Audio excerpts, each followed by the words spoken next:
We only have a couple more lessons left here in this Love and Respect series.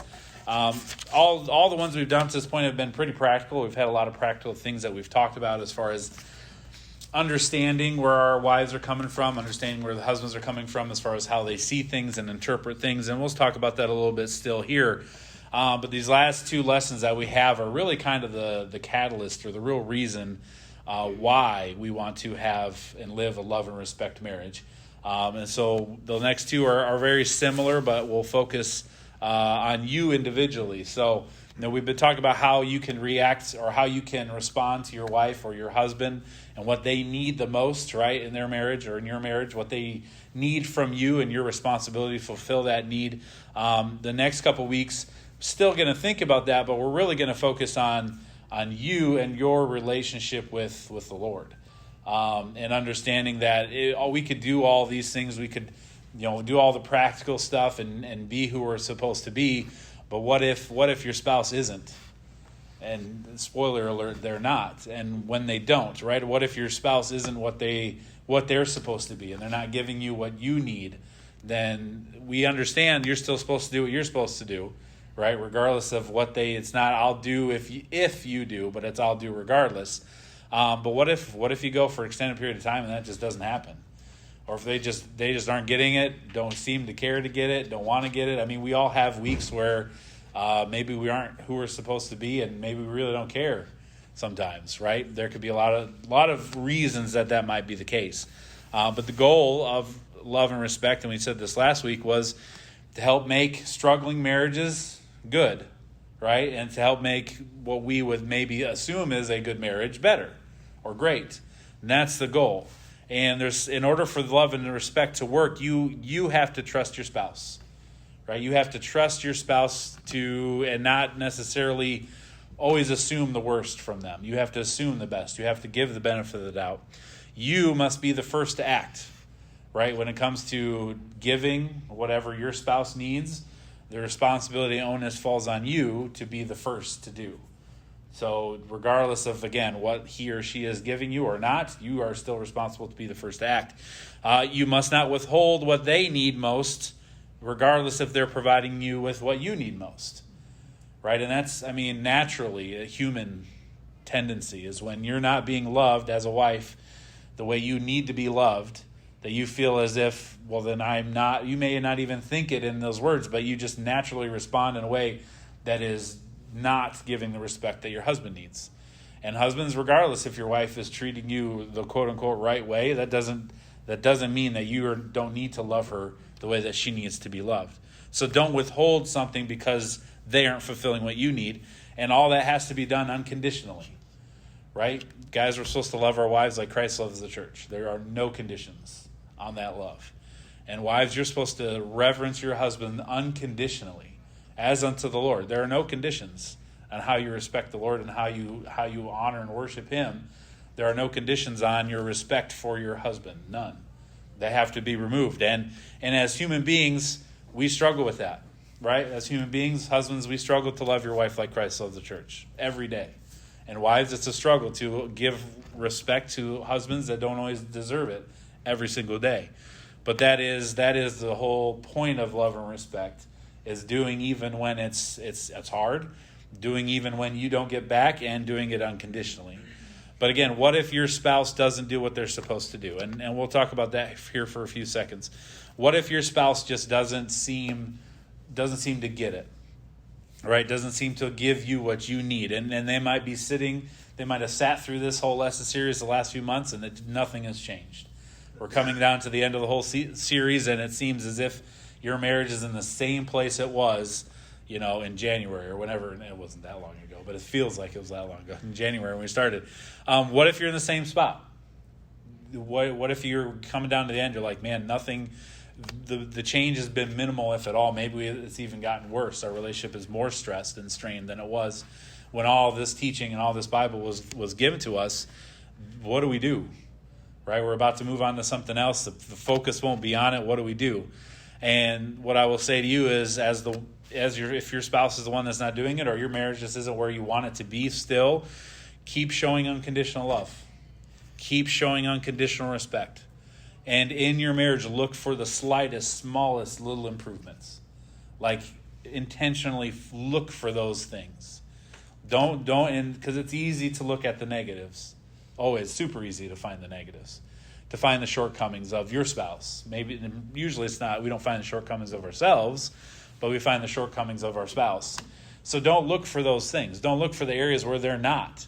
Find even if it's a sliver of something, find the thing that they did do and focus on that, and focus on the positives that is happening. Because you have to remember, pink and blue, right?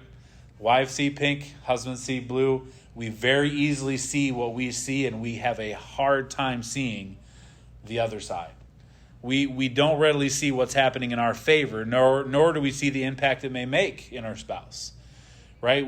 When we understand how our spouse reacts, and maybe they do something positive, and we react in a positive way to it. Maybe your husband or wife is not making a lot of strides, but when they do have those moments, when you focus on them and then you give what they need in those moments and focus on those reasons, you don't know the impact it's making, right? It may making a big impact, or it could make a big impact based on your response to the little slight improvement that they may have made in that specific area. So it can get frustrating. If you're sitting here and you're thinking, man, nothing has changed, or we haven't changed much at all, that could be depressing and frustrating and at a loss. Where do we go? Where do we do? Are we just doomed to be on this crazy cycle forever? And again, it only takes one to start or to stop the crazy cycle. It takes one to put your foot down and stop that merry-go-round from spinning and react in a positive way, regardless of what's being shown your way. But when you think of all those things, you have to think of the big picture. And go to Ephesians chapter 6. Ephesians chapter 6. And we'll go through a couple passages today. We'll read Ephesians 6. We'll go back to Ephesians 5. We'll also go to Colossians. We'll read quite a few verses in Colossians here shortly and go through them. But Ephesians chapter 6, verses 7 and 8. Okay, and everything, and this talk about masters and servants, but everything that we're going to talk about today, I want you, in verses we read, I want you to view it through the lens of your marriage, of you and your spouse. So Ephesians chapter 6, verse number 7, it says, with goodwill doing service as to the Lord and not to men, knowing that whatsoever good thing any man doeth, the same shall he receive of the Lord, whether he be bond or free. So obviously in this specific thing, they're talking about servants and masters, and we could refer to it as work. But think about your marriage, right? With goodwill, doing service to the Lord. That applies to our marriage as well. The reason you love unconditionally, the reason you respect unconditionally is because God tells us to do so. And if you do it as you're doing it unto the Lord and not to your spouse who may not be where they need to be, it becomes easier to do it in that way. Because now it's not about him or her. Now it's about the Lord. It's about him and doing it for him. And understanding whatsoever good thing you do, whatever good progress, whatever obedience you have to the Lord in your marriage, the Lord sees it. Right? The Lord sees when you are the wife or the husband that he says you're supposed to be, regardless of what your spouse is or isn't. When you do what you're supposed to do, the Lord sees that. And he even rewards those types of actions. He rewards those things. So meaning your unconditional love for her is seen of the Lord. Your unconditional respect for him is seen of the Lord. So everything you do in your marriage counts. Everything. Every little thing, every small gesture, every obedience to the Lord in your response to where your spouse is, every little thing you do in your marriage counts. Even if your spouse ignores it.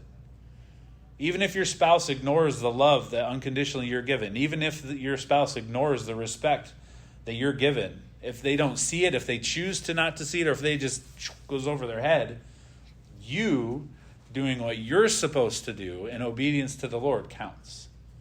And it'll have positive effects. So turn back a page to Ephesians 5:22. Ephesians chapter 5, verse number 22. Again, we've read these verses numerous times. But wives, submit yourselves unto your own husbands as unto the Lord. Okay, there's no period after the husbands. It's a understanding that you don't do it because he deserves it or not, but you do it because The Lord has said, do it, and do it as you're doing it unto him. And verse 23, for the husband is head of the wife, even as Christ is the head of the church, and he is the Savior of the body. Therefore, as the church is subject unto Christ, so let the wives be to their own husbands in everything. Husbands, love your wives, even as Christ also loved the church and gave himself for it. So our requirements, our responsibilities are very clear. There's no wife that can say, well, yeah, but my husband this, or yeah, but any excuse. There are no excuses. God, it's pretty plain. Wives do this. Husbands, same thing. Yeah, but you don't know my wife. Yeah, you don't know what she grew up with. You don't know it doesn't matter. You're married. You've chosen to be together. The Bible is very clear. Husbands, do this. It's a commandment. And then our shortcomings in those areas, we have no excuses other than we aren't what we're supposed to be. So when you do what you're supposed to do, when you submit, when you respect, when you love unconditionally, realize nothing is wasted. Right? Nothing is wasted in your marriage. No act, no gesture is wasted. Whatever you do as unto the Lord, you will receive back from him. Right? And that applies to your marriage. It's not just in soul winning and giving and all the other things that it does apply to still remains true, but it applies to your relationship, your marriage. What you do, you will receive back as unto the Lord. The reason to practice the love and respect principles is first and foremost to obey what God says for us to do. It's not so that we can get the respect we so desperately need, guys. It's not so you get the love and be loved the way you desperately need, wives. The reason to practice these principles is because these principles follow in obedience to what Christ has told us as husbands and wives to be. And so that's the main reason. It's not about making sure you're on these are good byproducts, but it's not so you can be on the energizing cycle. It's not so you react in a certain way that energizes her and she reacts that energizes you and it's happy and it's peaceful. Those are good things, but that's not the reason to do it. If you're doing it just to keep peace, if you're doing it to be happy, if you're doing it to feel loved, if you're doing it to feel respected, these are good things, but that's not the reason. The reason to practice these principles and to be what you're supposed to be is because it's obedience. It's obedience to what Christ has said to you as a wife and as a husband to be. So without that mindset, without the obedience mindset, you can be tempted to be arrogant about your good marriage. You could be tempted to say, look at the progress we've made. We have a good marriage. We don't ever fight. We don't, which, liar. Yeah. We rarely fight. Probably still exaggeration of the truth. But you could say, we have a good marriage, right? And say these things are good. They fall into place, and we treat each other the way we're supposed to, and we never have big blowout fights, and that's awesome. But if you're just doing it and say, I do these principles, I practice these things, I focused last week, like you said, I focused on this one area, and every day I did something, which I won't ask you to raise your hand to see if any of us did that, because I don't know that I could raise my hand to say I did it every day either. But if we just focus on those things and we miss the point that we're being obedient and that's the reason we do it, you're going to think that you're just a great husband and that you're just a great wife. And look at how smart we are. Look how good we are to each other. And you're removing the Lord from your marriage completely because it's fine. Everything's good, right? But we have to focus. We have to have the mindset that it's obedience. We can never take our eyes off the Lord. When it comes to your marriage, you cannot take your eyes off the Lord. In the good times, in the bad times, in the stressful times, the Lord has to be the center, the focus of your relationship, which means that you have to have a relationship with him, right? If you start thinking you've got it figured out, that your marriage has been good, you're going to be like the foolish man building his house on the sand, right? You're going to be building your marriage on your wisdom and what you and these principles that you've got figured out. They may have some biblical basic to it, but if the focus isn't the Lord, the first time something comes around, your good marriage that you've figured out on your own wisdom it's gonna crumble. So you've got to focus on him. It has to be centered on the relationship with the Lord. Your relationship has to be. So his love, right, for his wife blesses regardless of her respect. And her respect blesses regardless of his love. This type of marriage brings rewards, right? Yes, here on earth, but in heaven as well, right? We get rewards for treating your spouse the right way. For obedience brings rewards. God tells us that he will do those things, right? Go to Matthew 25 real quick. Matthew chapter 25. And again, focus on these and ask in regard to your marriage relationship, how you treat your spouse. Matthew chapter 25, verse number 21. And this is after the stewardship or the talents parable, verse number 21. His Lord said unto him, Well done, thou good and faithful servant. Thou hast been faithful over a few things. I will make thee ruler over many things. Enter thou into the joy of thy Lord. And we can, you've read this many times. You've heard this man traveling far away and taking the people taking care of it. And he says, you've been faithful over a few things. Can your marriage be something you're faithful to take care of? Can your marriage be something you're faithful to steward for the Lord? I think it's bigger than a small thing or a few things, but your marriage, being faithful in your marriage, and not just physically, but faithful to be who you're supposed to be, can be, I believe, can be one of these few things that the Lord says here. And so when we do what we're supposed to do, right? And then at the end he says, "Enter thou into the joy of thy Lord." Think about the end of time. Right, the end of time here on this earth, how you treat your spouse when we stand before the Lord to be rewarded for how we lived our life here on this earth, your treatment of your spouse will be judged in that moment. You will be responsible for your treatment of your spouse before the Lord. It's not just all the other things that we do, which it is, and how we steward the things that God has given us. We'll be rewarded based on our stewardship of all those things. Your marriage is going to be one of those things. So how you treat your spouse, the way with which you handle that relationship of your marriage is going to be rewarded. If you're faithful, if you're obedient, if you are who you're supposed to be. And I don't think I don't always think about it that way. When I hear sermons about that, it's all my Christian service things and telling people about the Lord. Those things come to my mind, but not necessarily my marriage. But again, I've said this and I believe it too. Your marriage is your most important relationship here on this earth. And it's the most important person in your life that determines your spiritual life, determines your spiritual future, is who is sitting next to you, who you are married to. It's the most important relationship here on this earth that you'll ever have. More than your parents, more than your kids, more than your pastor. Any of those relationships, while important, your husband-wife relationship is the most important relationship. So if it's the most important human relationship you have, I would say it's pretty high on that list of things that you will be rewarded for in obedience and how you handle that relationship. It's big. It's huge. It's not something to be like, over 50% of all marriages, Christian and non-Christian, end in divorce. I mean, talk about disregarding a super important relationship that the Lord puts a lot of importance into and says a lot about, and people just throw it away. So God puts a lot of emphasis on that, and we have to look at it in that manner. Go to Colossians chapter 3.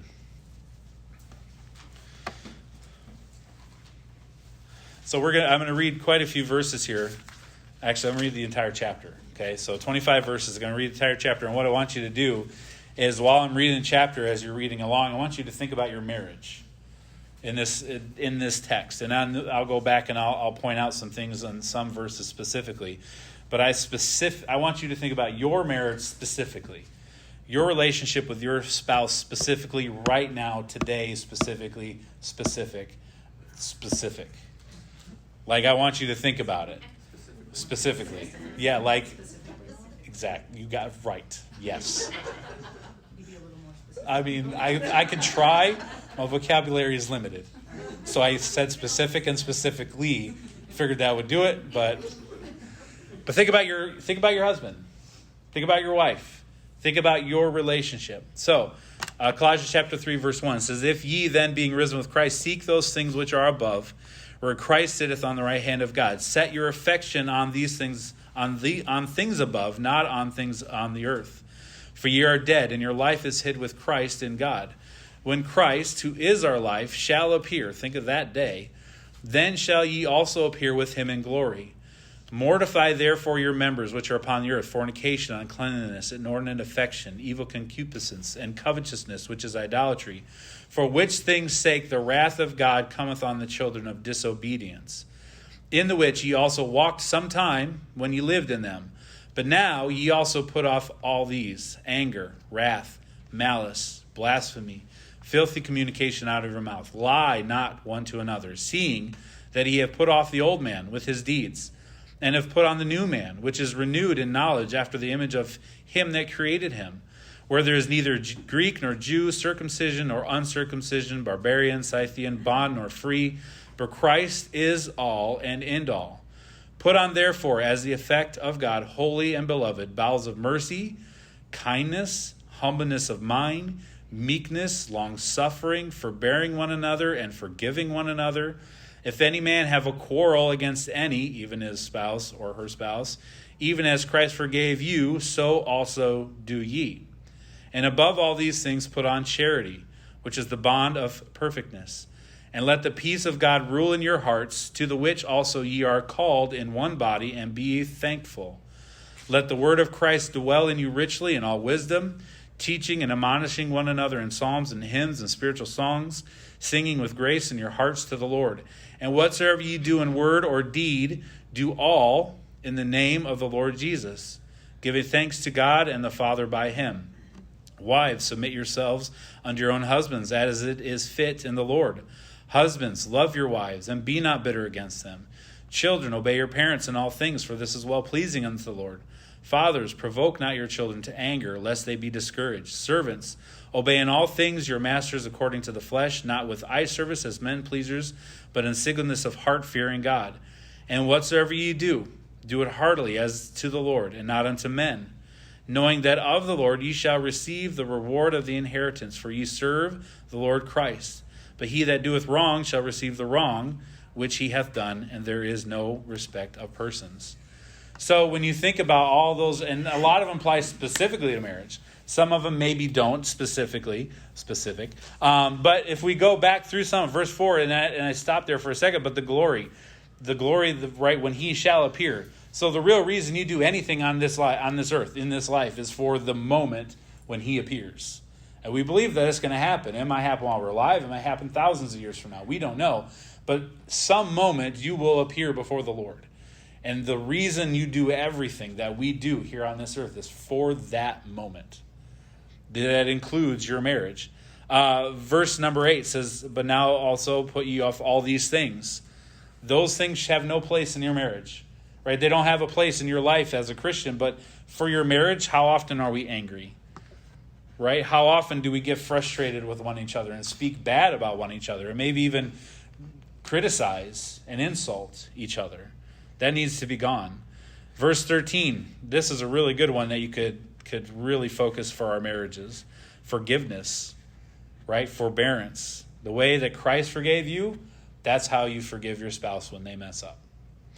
When? Because they will. They will fall. They will make mistakes. And this doesn't just apply to fellow brothers in church, right? Or people that do you wrong in life. This applies to your marriage. So that thing that you're holding on to that he did 10 years ago that you just can't let go, forgive like Christ forgave you. Christ doesn't hold on to those things. When he forgives your sins, when he cleanses them, he doesn't say, I'll remember it though. He specifically says he won't. And we're told to forgive like he forgave. Verse number 17, and everything, right? Every action and every way, every word or deed towards your spouse that you do, we're supposed to do in the name of Jesus. Right? Every word you say to your spouse, every act, everything, every action, everything that is done in your marriage, we're supposed to do, and the way we treat our spouse is supposed to be as we're doing it to him. Right? Verses 18 and 19, very self-explanatory. Wives and husbands, our responsibilities. Verse number 23, whatsoever you do. Right? If you don't do it for him, or do it for him, not for each other. And that's what we already kind of talked about. But you don't unconditionally respect because he deserves it, your husband. You don't unconditionally love because she is just easy to love. You unconditionally do it because of the Lord. And that has to be the focus. And then verse 24, there's rewards. If you do these things, even in applying them to your marriage, the Lord rewards us. He gives us rewards based on how you treat your spouse, following him and obeying him. So nothing you do in your marriage is wasted. So if your spouse isn't getting it, if your marriage has not improved, the things that you still do, continue to do, even though it may be more difficult, or there will be times where it's difficult to be what you're supposed to be, right? But nothing you do in your marriage is wasted, regardless of how your spouse reacts or doesn't react. Nothing is wasted in every action that you do in your relationship with your husband or your wife. So it is about you and your husband and you and your wife, but really it's about you and Jesus.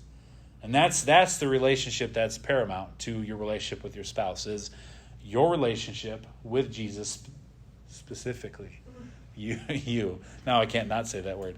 The author of the book, Dr. Emerson, said this. He says, we don't have a marriage crisis in the Christian community. We have a crisis of faith.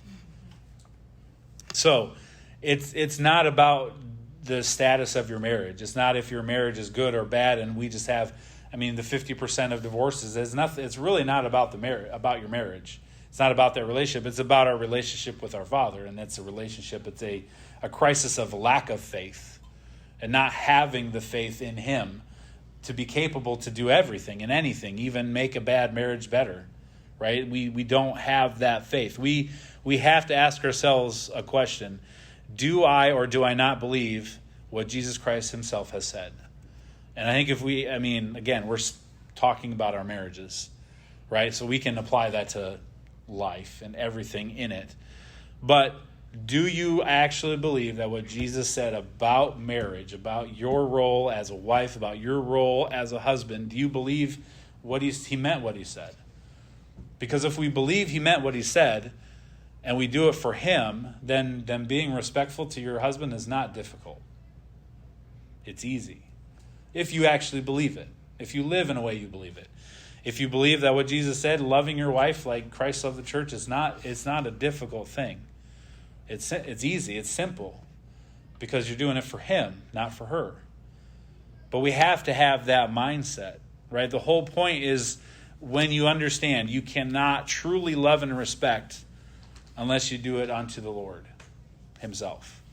So you could do it of your own willpower, of your own wisdom and strength, and you will fail.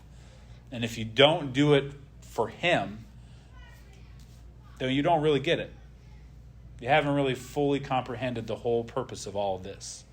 Because you will fail, right? You will mess up. There'll be times that you fail. Proverbs 24:16, just man falls 7 times and rises up again. No one can love and respect perfectly. You will have bad days.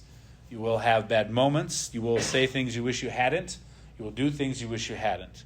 But if we do things as unto the Lord, and we recognize when we make mistakes, we recognize when we fall, when we don't fulfill our roles the way the Lord wants us to, we recognize when that happens, and if we're doing it unto him, then we can get back up. Right? We don't just stay. Well, I guess I'm no good. I guess I'm a lousy husband. Those types of statements where we do it out of self-pity and, they're lame, right? I guess I'm just not a good friend. Okay, make lame statements like that. But if we're doing it as unto the Lord, you don't say that. You get back up and you say, I made a mistake, and I'm going to rectify the mistake and do better. And then when you fall again, you still get back up and you say, I'm going to do better, and I'm going to make amends, and I'm going to do it as unto the Lord, right? No one can do it perfectly, but the difference between the successful and unsuccessful couples, right? There are differences between couples that have good marriages and couples that just struggle all the time. There's always something. Drama, anger, frustration. There's a difference between those two couples. The difference is the successful ones keep getting up and deal with the issues that even the unsuccessful couples deal with. Because we all deal with the same types of issues, because we're all human beings. So all wives are similar. All husbands are similar. And we all deal with the same issues. Successful couples deal with the issues, get back up, deal with it, and move forward. Unsuccessful couples want it easy, though. They want it now. They want the peace, the happiness. They want the joy that comes from love and respect now, and they want their needs to be met now, and they don't want conflict now. They just want everything to be happy, right? And this approach is the epitome of immaturity. It's not being realistic and saying there will be conflict, and there will be troubles, and there will be unhappiness. But you can't just say, well, I'm not dealing with it. I don't want to deal with it. I want it all to be good now. That's an immature view of what a relationship in general is. Successful, principle-following marriages and couples will take those bad times and they'll deal with them. That's why you have to be open. That's why you have to be understanding. That's why you have to give each other the respect and love that is required so that when those things come up, you can deal with those things. You deal with those issues and you get back up and you move forward and you continue to strive to be the husband and wife that God wants you to be. You don't just say, do for me, do it now, me, mine, me. You deal with them, you fix them, and you move on. Right? The mature husband admits when he makes a mistake and he says, I blew it again. I blew it big. I'm sorry, I was wrong. And I've got issues that you need to deal with. So husband, if you struggle with the same thing, and it seems to be a recurring theme, where your wife is just constantly upset with something specific you do, or a general term or thing that you're always falling, recognize it. Be mature, admit it, and work on it. If you've got issues, if you've got a hard time being open, then don't just brush it off and say, I just am not that way. Say, I'm not that way and I need to be, and work on it. Deal with whatever things you've got pent up. Deal with that, whatever things that are inside of you that shouldn't be there, or that you just need to let go of, and be open with your wife. Give her the love that she needs. Right? The mature wife says, I just keep dishonoring you and being disrespectful. I think it's all about love, but I need to see things differently. Right? Wives, it's not all about love. Your marriage is not all love. Everything love, it's all about love, because then it's all about you and what you need. You need to understand things are not always about love. And sometimes you just need to find what the issue is in you, that maybe it's you have a low self-esteem, or you have something that you just are not getting from him, and it brings you lower and brings you lower, and you just want to push him to do what you want him to do, and you're pushing, and it seems disrespectful to him. But you just want to be loved, and so you push that love. You need to understand maybe there's something in you that you're missing out on. And for husbands and wives both, the thing you're missing out on is you're probably not as close to the Lord as you should be in those moments. When you feel like your husband just doesn't love you, he's not loving you, and I need to pray, Lord, make him love me better. And that's your prayer, you're missing it. You're missing it, ladies. Don't pray, make him love me better. Pray, Lord, make me love you better. Make me love you better, because you're probably missing that. Husbands, don't be praying, make my wife show me the respect I deserve. No, you probably aren't showing the Lord respect he deserves. Lord, help me to be what I'm supposed to be with you. Don't focus on what they are not. Be mature. That's what mature husbands and wives do. It is not the easy thing, but it's the mature thing to do. Again, it's unto the Lord, not unto man. It's easier to respect your husband out of obedience to God rather than because he loves it, or because he deserves it, because he loved you the right way. It's easier to love your wife out of obedience rather than just when she treats me right, I love her. Right? But you have to have that personal walk with the Lord yourself. Your husband can't make you do that. Your wife can't make you do that.